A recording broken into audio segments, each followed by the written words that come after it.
questions about just how contagious coronavirus is and whether your child could be at risk. Misinformation has cropped up across the internet since coronavirus, or COVID-19 as it's now called, began spreading. So we asked UNICEF's health experts to get us the facts. Here are 6 things they think you should know. The virus is transmitted through direct contact with respiratory droplets from an infected person and by touching surfaces that are contaminated. Tell your children to maintain at least 3 feet of distance between themselves and people who are coughing, sneezing, and have a fever. Symptoms of coronavirus can include fever, cough, and shortness of breath. In more severe cases, infection can cause pneumonia or breathing difficulties.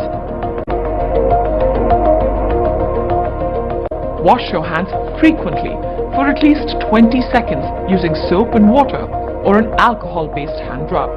Cover your mouth and nose when coughing or sneezing.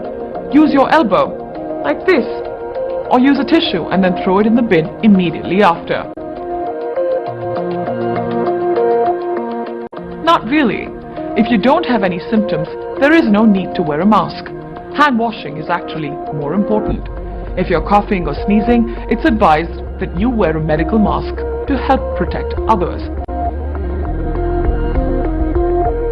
For now, there isn't enough evidence to support whether the virus is transmitted from a mother to her baby during pregnancy or what impact this might have on the baby.